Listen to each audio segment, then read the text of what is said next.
And welcome, everybody. I'm very happy to be here. As Wayne said, my name is Jenny White, and I work at a company called Integrated Leadership Systems. So what we do is provide leadership development services, executive coaching, trainings, consulting to different businesses around the country.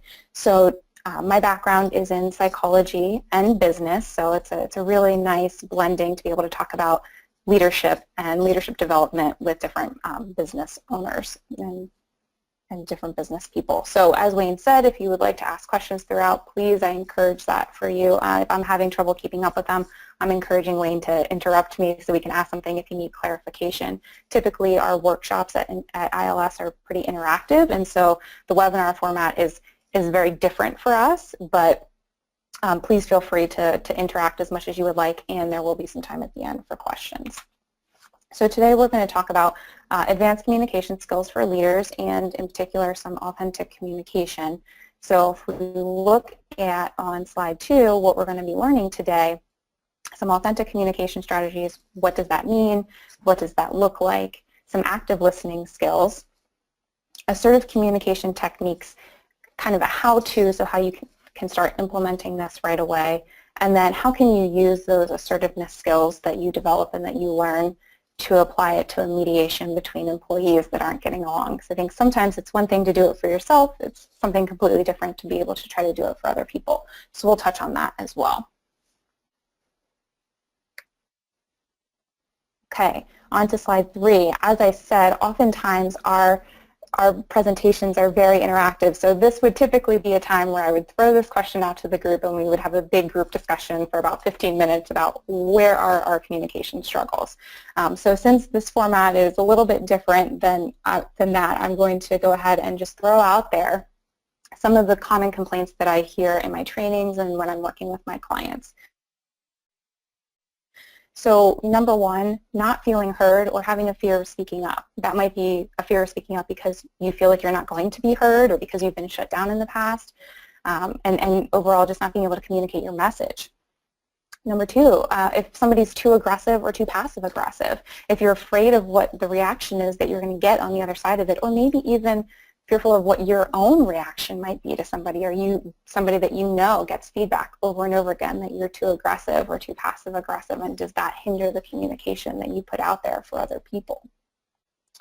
Not wanting to hurt people's feelings. I think a lot of times I run into cultures where people are too nice on that side of the spectrum of not wanting to give somebody a valuable piece of feedback or stand up for themselves because they don't want to hurt somebody's feelings, which the sentiment and the intent behind that is really lovely, but we're going to talk about why it's important to be able to give the direct feedback without being fearful of hurting somebody's feelings. Confusion due to communicating with technology, I hear that a lot. I hear it over and over again. There'll actually be a tip slide in here to address some of that because it's something that comes up all the time. Now that there are so many different ways to communicate with technology, we have email and text messaging and instant messaging, and I know a lot of companies have their own software that they use to communicate with each other, and so that presents in and of itself a lot of issues, and so we'll talk a little bit about that.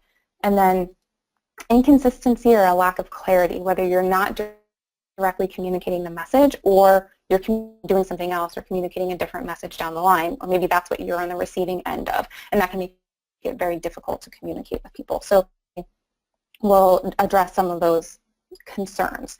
If you feel like you have something that you come across over and over again that doesn't fall into one of these categories, I would be very happy for you to let me know that, and I can add it to my list of things that people commonly complain about. But I think the majority of what I hear and what I'm used to running into fall into one of these categories. So let's move on and look at some tips for that. So this slide is about authentic communication. And at ILS, we talk about authentic communication all of the time because when you're communicating authentically, it makes the communication clearer and more effective. So if I asked you to define authenticity, you might say something like, it means to be real, to be genuine, true, factual, something like that. So when you think about how does that apply to communication, Communicating authentically would then mean to convey or communicate what you really mean, what you truly feel, what you really intend, or what you really think. And that you might think that that would come from being completely unfiltered or in the moment and spontaneous, kind of saying whatever. That's not what we mean here when we talk about authentic communication. When people really feel authentic and really feel like they're communicating what they truly believe and what they're truly feeling is when there's consistency. Now I'm talking about consistency between your thoughts, your behaviors, and your emotions. So when those three things are in alignment, that's when communication is going to feel genuine. I mean, think about how many times you've seen somebody sitting laid back in their chair with their arms crossed and a scowl on their face, and you ask them, how are you doing? And they say, oh, I'm great, everything's fine. When clearly what their body language is communicating to you is that they're not fine, everything's not okay, they're probably feeling something more like anger or disgust. And so their emotions and their behaviors, or maybe their thoughts and their behaviors, are out of alignment, and that sends a mixed message to the person who's receiving the communication. So it's really important to start to think about, and this has to do with building self-awareness, and being aware of what is your body communicating, what are your thoughts, and how is that influencing what you're doing, and what are your emotions, and how is that influencing what you're doing and what you're communicating to people. And that has to do with kind of self-awareness and emotional intelligence, and that's a whole nother workshop. So we won't dive into that too deeply, but to be aware of, how aligned are those three things when you're communicating with people. And some of the things that we'll talk about in this hour will help you to get to know more about what are you doing and to think intentionally about the message that you're putting out there for other people. So to move on to this slide, as I said, we're going to talk a little bit about active listening. And a huge piece of communication is being a good listener. I think oftentimes when we think about communication, we think about what we're saying to another person. But really, a whole other half of communication is listening to the message that somebody is giving you so that you can comment back on what they're giving you. And it's really important. I think we talked in the first slide about people not feeling heard. And when you're on the receiving end of not feeling heard, it doesn't feel good. So it's important to be able to think about what are the active listening skills so that you can be a good contributor on that side of the conversation. So some of these tips you might have heard before. They're things I think a lot of us, we know these things, but are we intentionally doing them? So this is a good reminder, and maybe some of it will be new. Number one, making good eye contact. I think when you are trying to tell somebody a story or make an ask of somebody, and their eye contact is everywhere but on you, maybe it's on their phone, maybe it's on their computer, and they're not looking at you, I think you probably know what that feels like. It doesn't feel like the person is paying attention to you. Maybe there's somebody that just doesn't like to make eye contact, but it still can hinder the ability to feel heard on the other side of that. So the more eye contact that you can make, the better. Also, nodding your head. I think we do this a lot just to move a conversation along. Somebody just kind of doing that head nod of like the to move it along. But think about what a head nod means. We think about a head nod as being something that means that you agree with the person. And sometimes we just do the head nodding to move the conversation along. So if you're doing that, I don't know if you've ever been in a conversation, I know I have, where you're nodding along and the person on the other side says, oh, so you agree, when you completely don't agree. And to be thinking about what is the message that you're conveying when you're listening. And if you don't agree, is there another way that you can help move the conversation along and let the other person feel heard without nodding? Leaning in slightly is another tip. Just to think about, and if I was in front of you guys, I could demo all the stuff for you, but just visualize what it's like when somebody is leaning back in their chair, and that suggests maybe that they're disengaged or that they're feeling defensive or not interested in what you're having to say, or maybe they're just feeling really informal and it's a really relaxed environment, and that's a more comfortable way to sit. But if somebody's telling you something really important and you want them to know that you're really engaged and really paying attention, if you can lean towards the person, that can be a really helpful way to show that you're listening and that you're present with them. which comes to our next point of being present. And we like to show this little tidbit of, you can rearrange the letters in the word listen to spell silent. And I think that's a good reminder that when you're actively listening to somebody, you're quiet. And that's not just being quiet verbally, but also quieting your mind. And so if your mind, we have a million things going on in our lives these days, and time is such a precious commodity, but if you're thinking about that meeting that you have in the next hour, or what you're going to have for dinner tonight, or that conversation that you had with your boss yesterday, you're not present with the person who you're with. And then you're going to miss information that they're giving you, or you're going to ask a question that they've already answered because you're not quite paying attention, and then the other person's not going to feel heard. So as best you can, trying to be as present as you can, and that is a skill. It's something that takes a lot of practice to develop, but the more that you can do it, you're going to create more efficiencies for yourself down the line, because you're not going to have to circle back and ask questions, and you're not going to have to repair a relationship where somebody felt like you weren't paying attention to them in that moment, or getting upset because you didn't hear them the first time. So being present as much as possible. Encouragers, using encouragers is another way to show that you're actively listening. So we kind of talked about that with the head nodding. So when you say, mm-hmm, uh-huh, I hear you, things like that help move the conversation along. And when you do those at the right points in the conversation, the person knows that you're really paying attention. So I think, I know I've been on the receiving end of it, and probably you have too, of somebody who's saying, mm-hmm, uh-huh, at points where it didn't feel right or didn't feel appropriate. And I think that shows sometimes that people aren't fully present and aren't fully paying attention to what you have to say. So the more that you can do that and do that appropriately, it feels good on the receiving end of it. Mirroring and rephrasing what is being said. So this is taking what people have said to you and being able to give it back to them in your own words. And this is something that's really important for understanding and making sure that you've gotten the message, you've received the message appropriately or accurately, and that the person on the who's giving you that information knows that you get it, and you get it the way that they mean it. So after somebody tells you something, to be able to say, okay, let me make sure I understand. What you're saying is X, Y, and Z, and give it to them in your own words. That also mirrors that you've heard the meaning of what they wanted you to get. And so that can help everybody be on the same page. And then asking questions and seeking clarity. If you're not certain, just ask the person. Ask the person what they meant, or ask the person to elaborate. Ask for a deadline. When do you need this by? Anything that can help make it clearer so that you don't have to circle back, or that there aren't miscommunications and misunderstandings. All right. And again, feel free to ask questions along the way. But I think, again, these are all things that we do, but that we're not always intentional about, or are not always aware of. Are we doing these as much as we can? So in addition to listening skills, something else that's important to talk about is body language. Being not only aware of what you are communicating to somebody with your body language, but also being able to accurately read somebody else's body language. So there's research out there, and there's a couple different studies, and the percentages vary based on each study, but the ratios are all the same.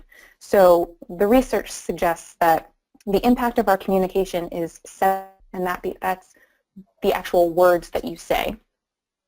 38% vocal, so that's how you say the words, your tone, your inflection, things like that. And then 55% nonverbal. More than half of what we communicate to people is being communicated just through our body language. We can pick up on really subtle clues from each other. So it's really important to try to intentionally be able to have an accurate read on somebody else. So here are just a couple of tips for being able to accurately read body language. Number one is to not interpret a gesture in isolation. So that means to not take one piece of somebody's body language and say, oh, they must be mad at me, or they must be angry, or they must be sad. An example might be if somebody is twitching their foot or shaking their foot while you're talking to them. You might interpret that as them being anxious, or speed up the conversation and get out of there. But if you're able to look at the rest of their body language, if the rest of their demeanor is pretty relaxed and calm and they're speaking to you in a slow manner and all of these other things that you can take into consideration, it might be easier to not get caught up on one piece of body language that might be suggesting something to you when everything else is suggesting something else. Related to that, number 2, looking for verbal and nonverbal congruence. So this comes back to the person with their arms crossed who says everything's great when clearly what somebody's saying to you and what their body language is telling you are 2 different messages. So when the verbal and the nonverbal are in alignment, you can trust the message that you're getting from them that much more than when there's a mixed message and you have to decide, is it what they're saying that's accurate? Is it the body language that's accurate? And how do I interpret this message? And in a moment like that, when you're feeling like I'm getting a mixed signal from somebody, to be able to ask the question and seek clarification is hugely important. Language is reading the context of the situation. So an example of that might be, looking at the broader environment that the person is in. So if you have somebody that's hunched over and arms crossed, you might just think, well, they're really upset or they're really scared. But if you think about, oh, well, actually, it feels like it's freezing in this room, so maybe they're just cold. It doesn't really have anything to do with their emotion. It's more just that the context of the situation is such that they're just trying to keep warm. So when you can together, you can get a more accurate read. And it's something that requires practice, and it's something that maybe even requires having a conversation with somebody to be able to accurately read their body language. But keep in mind how much of the communication can be happening via body language, and being aware of your own body language whenever you're in a conversation or sitting with somebody, and knowing that you're communicating something to them just by sitting there. So self-awareness, hugely important. Okay, now we're going to move on to talk about communicating with technology. And this is just a really brief piece. I think we could probably have a whole presentation on how to communicate with technology. But I just wanted to throw this in here because, again, it comes up a lot when I'm working with clients. And so things to consider would be somebody's individual preferences. So if you're communicating with somebody and you prefer texting, so you're texting that individual, but they prefer email and they hardly ever check their phone, or vice versa, or somebody really prefers a phone call and they only check their email a couple of times a day, and so you're getting frustrated because you keep emailing them and they're not responding, when really, their style is a lot different. They don't check their email all the time, and that's a boundary that somebody gets to set for themselves. So if you can have a conversation with somebody around, how do you prefer for me to communicate with you, and then communicate with them via their preferred method versus your preferred method, that says a lot about your willingness to communicate with them and to get the message across, and it also will probably make it a more efficient communication because you're reaching out to them in the way that they prefer, and then they're going to be able to respond to you via that medium. It's probably going to happen more quickly. Thinking about with email, thinking about CC and BCC lines. It might sound like something that's pretty simple, but I think people interpret the use of those in different ways, and when you do that, it can lead to miscommunications or it can lead to trouble. So the standard that I've experienced, and that I think that most people like to fall into, is that if you're on the CC line of something, if you're on the to line, you're expected to take care of it or respond to whatever's in that email. If you're on the CC, it's kind of more of an FYI, just for your information, with no necessity to respond. And if you're on the BCC line, that means other people don't know that you've been included on this email. And so that's something that I would encourage to just not use if you can avoid it. There are situations where it might be appropriate, if you have maybe a customer issue that's coming down the line and you want to bring somebody else in on that. But if you're going to do that, make sure the person knows that they're on the BCC line and they're not going to just reply all inappropriately. And I think that's where people get themselves into trouble if they're trying to use it in a way that they want to fly under the radar in a situation where it would be better for everybody to just kind of be open and on the same page. So just be careful when you use that kind of stuff, and make sure that the people you're communicating with have a similar understanding to how you're going to be using these things. Next tip here, be clear and ask for clarification when needed. That's referring to this idea of, if you're going to send a lengthy correspondence with somebody, make sure that there's at least somewhere in there with what the expectation is regarding that communication. So if at the end of an explanation or a summary, email you back by a certain date, be as specific and clear as possible and say, Jenny, you need a response by, Friday at 5 o'clock. And that way, people don't get lost in the mix of a lot of information that might be in an email. And if you get some correspondence and you're not quite sure what's expected of you, just ask. Just ask for the clarification. Again, it's going to create a more efficient communication. And lastly, I think this is really, really important, is to not make assumptions. I think, one of the hardest things about communicating with technology is that we can't hear each other's tones. That chunk of communication, that 38%, is not existent. I was working with a group of engineers and developers, and somebody said, they don't make a font for sarcasm. And it's so true. I think sometimes we try to be funny, or we try to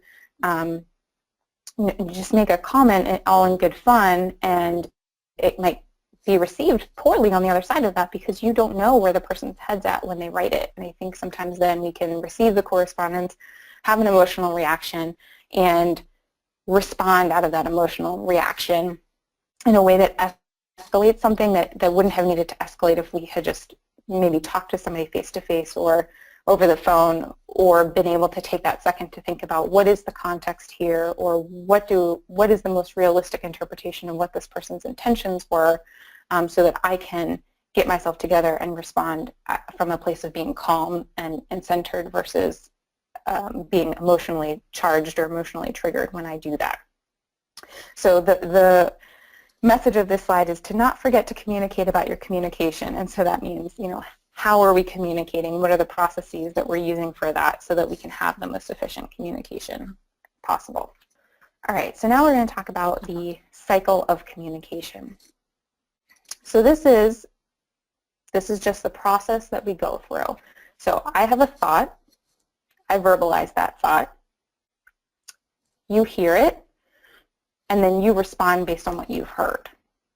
So seems pretty simple, but there's a lot of places that it can go wrong, because I can have a thought in my head, and then the way that I say that, it might not come out exactly how I intend it to.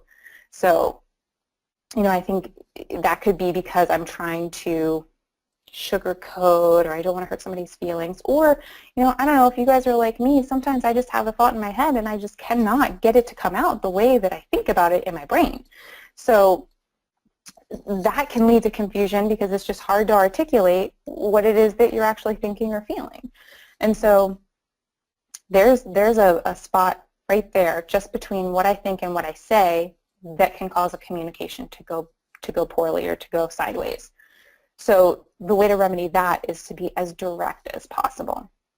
If you can say exactly what you mean in a nice way, then that's going to alleviate some of that frustration. So then there's another place for it to go wrong where, I say something, I verbalize something, and you hear it, but you might not actually hear it the way that I intend for you to hear it.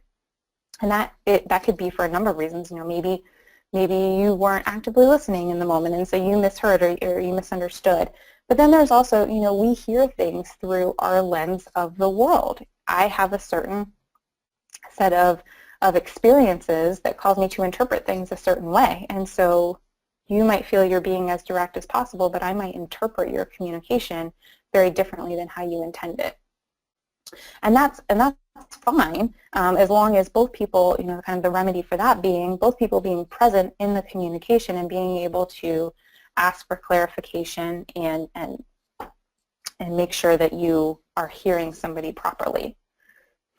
And then there's the, maybe the person who's hearing me, again, has that different interpretation. Are they able to reflect back for understanding?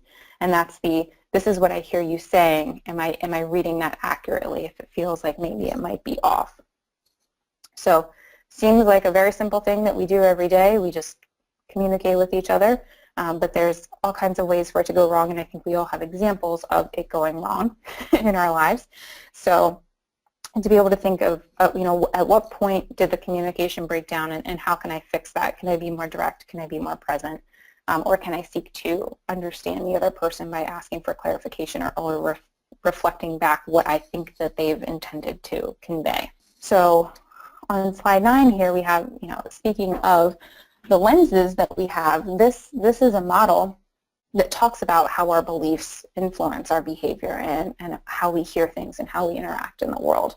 So this ABCD model that you see here, this is the model of cognitive behavioral psychology. You know, I said my background is psychology, and my company likes to work from that model. So being able to think about the why that we do things, and being able to change it from there. So A in this model is an activating event. That is anything that happens in our environment, in the situation, that might trigger you to have a behavior. Well, most things trigger us to have a behavior. So A is what happens in your environment. In this example here, it's Sharon keeps interrupting me in staff meetings. Activating event leads to a belief, or triggers a belief. You have your belief system, and your belief system is like your lenses to your glasses. That is the lens through which you see the world, kind of how we were talking about with communication.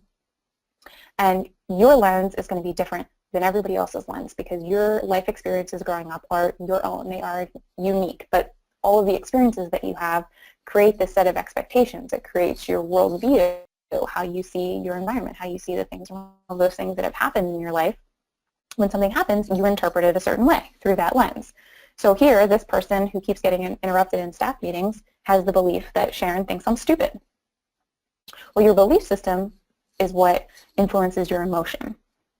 So you have an activating event, it triggers a belief, your belief influences your emotion. So if you're having the belief that somebody thinks you're stupid, you're going to be hurt, or you're going to be frustrated, or maybe you're going to be angry. I mean, there's a whole plethora of emotions that you might feel related to that. And when you have your emotion, that is ultimately what drives your behavior. So the event happens, it triggers a belief, the belief influences your behavior, and your behavior is ultimately what drives, your emotion is ultimately what drives your behavior. We act out of emotion all the time. So if you're feeling hurt and frustrated because Sharon keeps interrupting you in staff meetings, you just might try to not speak up because you're not feeling valued, you're not feeling like what you have is valuable.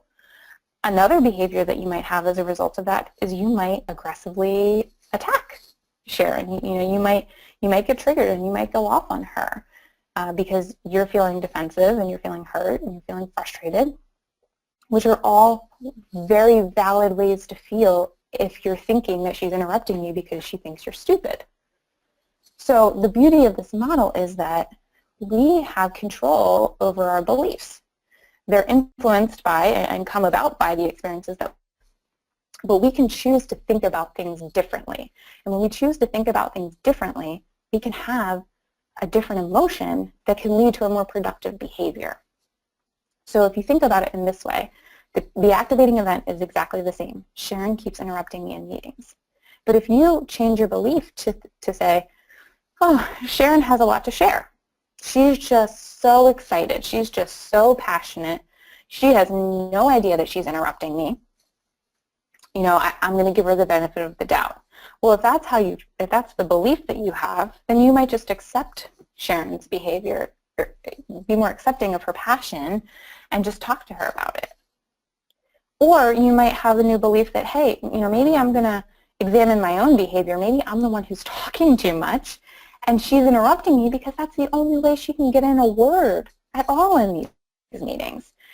So maybe when you take stock of what's going on, you might say, oh, maybe I need to take responsibility for this. And if you feel like you're talking too much, then you might just feel more curious about why that might be, or you might have a desire to grow and improve and to stop talking so much so that people have to interrupt you all of the time. So if that's the case, again, the behavior is going to be a lot different. You might approach and have a conversation with Sharon around, hey, it seems like there's a lot of interrupting going on. What's going what's happening here, and you guys can have a much more productive conversation versus a passive aggressive or an aggressive response to the situation.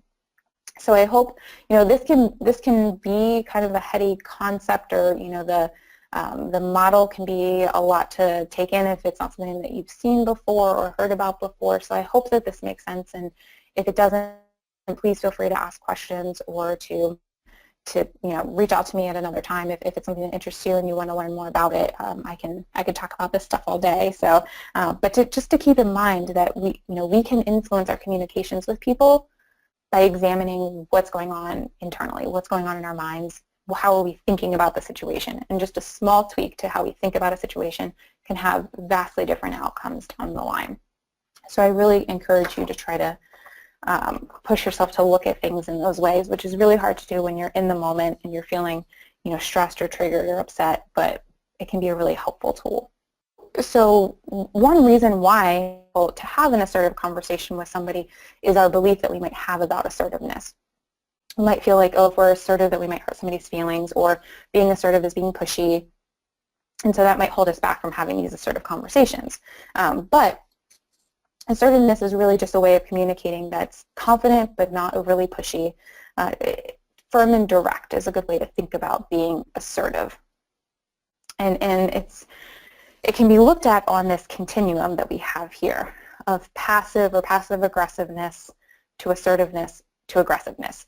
And you can think about this as being kind of fluid. We tend to fall towards one side or the other, or maybe you're somebody who falls in the middle who already feels like they're pretty assertive, but it can be kind of fluid. Maybe there are certain people that you're more able to be assertive with, or maybe there are certain people who trigger you to be more aggressive, or certain situations that do that for you. But the important thing is to know and to be aware of where you tend to fall, and how that might help or hinder you in a certain situation or in any given situation, so that you can be reacting in what's going to be best in that moment and not just because it's your default. And when we are in times of stress or when we are emotionally triggered, that's when we're going to be more likely to revert back to whatever our default behaviors might be. And so to be able to be, the more aware you can be and the more practicing you can be of a new behavior, the less likely you will be to revert back to those behaviors in times of stress. So let's look at this continuum. On the one side, we have passiveness or passive aggressiveness. And so I think we can get a picture in our minds of what somebody who's passive or passive aggressive might feel like to interact with. And I think it's usually no surprise to think about somebody who's more passive or passive aggressive as having low confidence, not having the confidence to speak up or to assert themselves. Now, when we get into the psychology of it, the motivation behind somebody being passive or passive aggressive would be wanting somebody's approval, right? I don't want to be assertive because I don't want to hurt somebody's feelings, or I don't want to alienate somebody or make them feel bad or make them not like me. And so when we talk about in psychology, the self-talk would be, kind of the theme of the thoughts going through somebody's head might be, tell me I'm lovable, or tell me that you like me, and tell me that I'm worthy of this relationship, and so I'm not going to push because that could hurt the relationship. On the opposite end of the spectrum would be aggressive. And I think aggressive people are often seen as somebody who's highly confident, who can just put themselves out there and kind of tell other people what to do. But really, aggressiveness is also coming from a place of low confidence, and the motivation behind that is the need to be in control. I'm going to be aggressive and I'm going to control other people because that's what makes me feel good. That's what makes me feel safe. If I have control over the situation, I know what to expect. I can influence the outcomes more readily, and then I'm going to feel better about that. And so the self-talk, behind that, an example could be, the world is a dangerous place and I must protect myself. So I'm protecting myself by trying to control my environment. So both of those, there may be times when you need to take a more passive role or take a more aggressive role, but the ideal way to interact would be in the assertive column. And so that's kind of more in the middle of this continuum, not quite passive, not quite aggressive. It's assertive. And that's the one that we talk about as people with high confidence in the situation or with that person.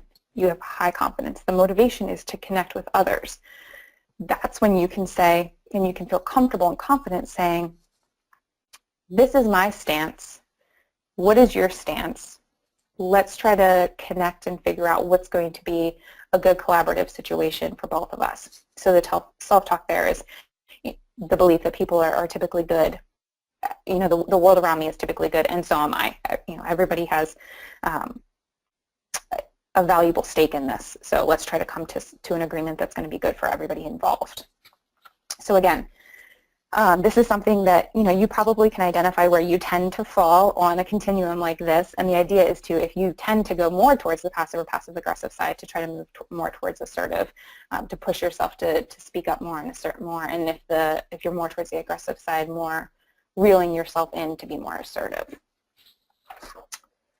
So that's kind of the background of it, but then the how-to of it being on this slide here. So we have 3 steps for how to engage in an assertive conversation.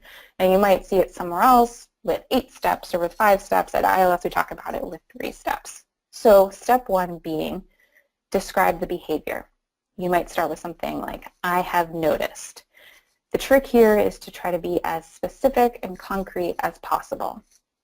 And that's so that you don't put the other person on the defensive. If you start making assumptions about what might be going on in the person's mind or the motivation for why they're doing the behavior, that's something that you can't really know. And when you make assumptions about that, it puts other people on the defensive, and we don't want that. So if you can just describe the behavior, just what you observe, then you're going to be able to have a better chance of the person agreeing with you and it sparking the conversation versus it turning an argument. So describe the behavior. Step 2, explain how it makes you feel. And so when you do this behavior, it makes me feel blank. And really trying to put that into one word, because if you try to put it into multiple words, you're going to have a more likely chance of falling into a thought. So I feel that you are being mean is very different than saying I feel hurt.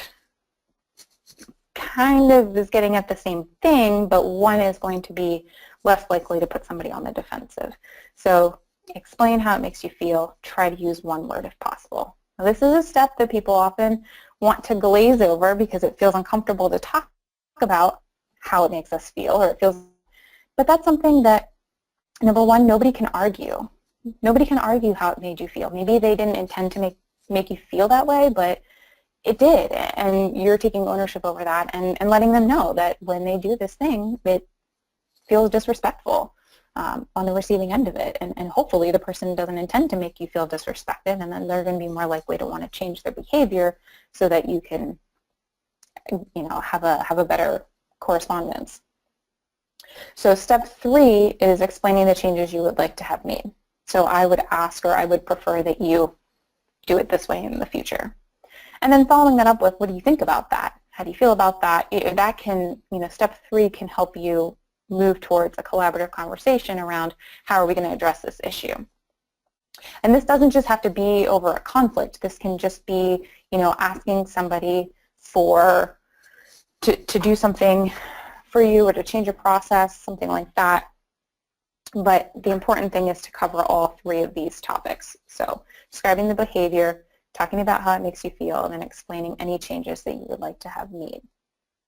So on the next slide, we're going to go over a couple of tips for when you're trying this out. And I would say number 1, if you're not used to having an assertive conversation, to start small and to start safe. So finding people in your environment, maybe it's a coworker, maybe it's a spouse or a partner or a child, somebody who it feels safe to practice with, where they can, where it feels like, the person's not going to get too upset if you're trying it out, or somebody who can give you some good feedback while you're trying it.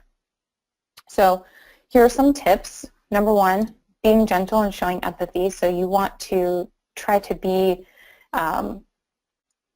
be respectful and be nice about it, and put yourself in the other person's shoes. If you're confronting them about something or trying to have an assertive conversation about something, it might be awkward, and it might be tough, and it might be emotional, or it might be something that people feel angry or upset about, and to just show some understanding about that can go a long way.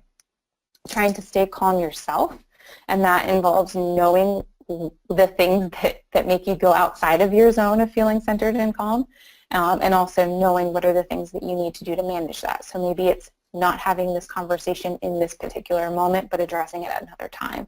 Or maybe it's needing to take 5 from a conversation and come back to it later, but just knowing what are the things that are going to help you stay centered when you need to have an assertive conversation. The active listening skills that we talked about earlier, making sure to be implementing those. Asking questions and encouraging open conversation. So if you're trying to confront somebody or make an ask of somebody, then you're going to want to also give them space to give their opinion or with questions that they have. And if you're not seeing their side of things, or if you're having a hard time seeing their point of view, a good way to get them to explain it better is to say, help me understand. Help me understand why you feel this way. Help me understand, where you're coming from. And I think that's a really gentle way to get them to give you their side of things. Focusing on behavior, we talked about why that's really important. If you're talking about something that you've observed that's very specific and concrete, then the person can't really argue that point. And so you're talking about something that you both can agree on. Using I statements, trying to keep it focused on, I feel this way, I've noticed this, I would prefer this. Again, keeps it focused on you and less accusatory on the other side of it. Finding common ground, that might be finding a goal that you can both agree on, or it could be finding something, a feeling or a piece of information that you can agree on.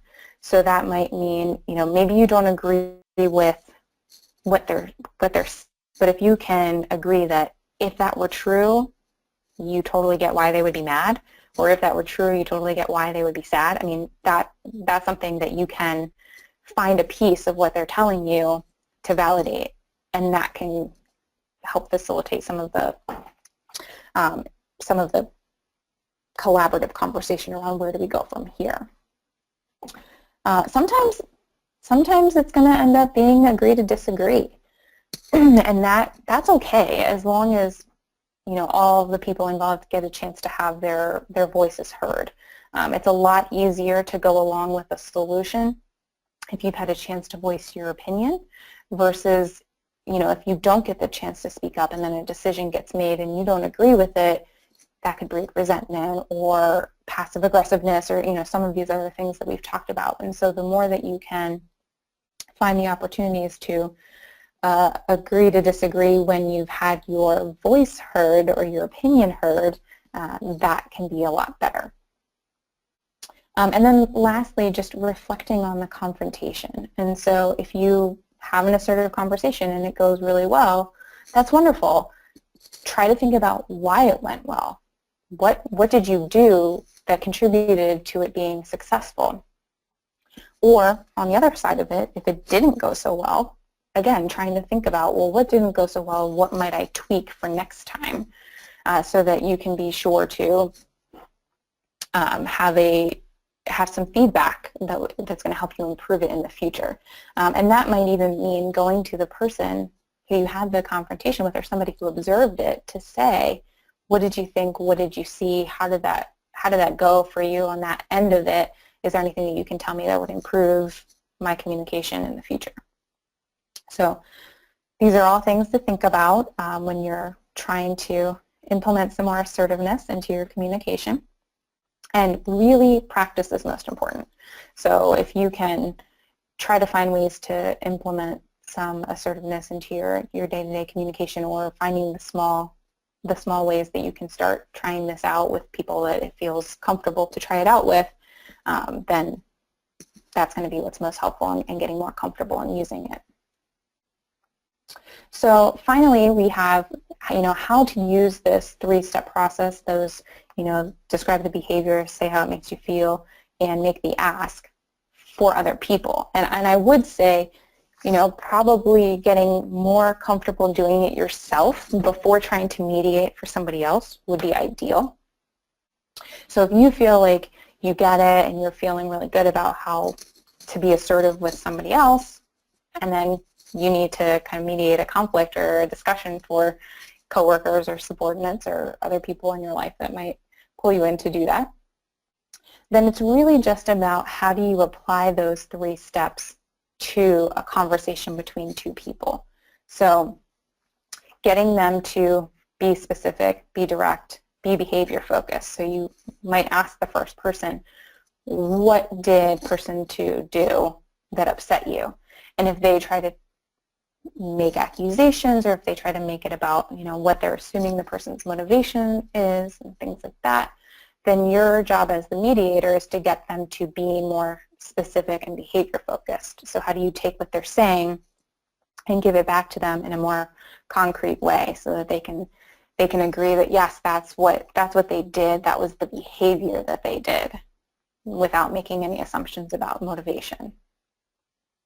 And then asking them to give you, one word that describes how it felt. Walking them through this process, and then asking them to be very clear in what would you ask that this person do instead. And hopefully that's a discussion and not just talking that one person through it, but also giving the person two opportunity to respond along the way. And then asking person two, how do you feel about this ask that person one is making of you? Is that something that you would be willing to do? And if they say absolutely not, talk through what would you be willing to do? What can you do? And getting a verbal commitment from both of them at the end of it is very important, because if they verbally commit to it, then they're going to be more likely to follow through with it. And if you're the person that's mediating and you're the boss or somebody that they're reporting to, then you can try to hold them accountable to that by following up and having some touch points to see how it's going along the way. But really it's just about facilitating that conversation for the two people who are involved. And then, being able to recognize what is the body language, how are they communicating with each other, or is somebody starting to get a little bit hijacked by their emotions, they're getting too triggered, they're getting too upset, do we need to take a break? Trying to be very aware of all of those things that are going on so that you can facilitate a productive conversation and not something that's just going to escalate and make the situation worse for everybody involved. And kind of with that, I want to highlight again that assertiveness does not have to be about conflict. It could just be that there's a person who's having, who wants to ask somebody else to start doing something that would make their job easier. It's not that there's a conflict, it's just that I want to ask this person to, not come to my meetings late or something like that. And it's not necessarily that it's a conflict to people who are fighting in order to use this assertiveness. It might just be implementing a new process or giving somebody some feedback about something that could just be really helpful, and you tend to be somebody who's not going to speak up. So it's a lot easier to talk about assertiveness in terms of conflict, but I don't want you to get the impression that that's the only time it's a useful strategy. So that is pretty much all of the information that I have for you. I feel like I've given you a lot of information in a very short period of time, in a really one-sided kind of way. So I have some time here that I've set aside at the end for any questions, and I really encourage, if you have any questions, please ask them. And if not, or if you think of something later, here's my contact information. So I would love to talk more with anybody if you have any thoughts, questions, concerns about anything that we talked about today.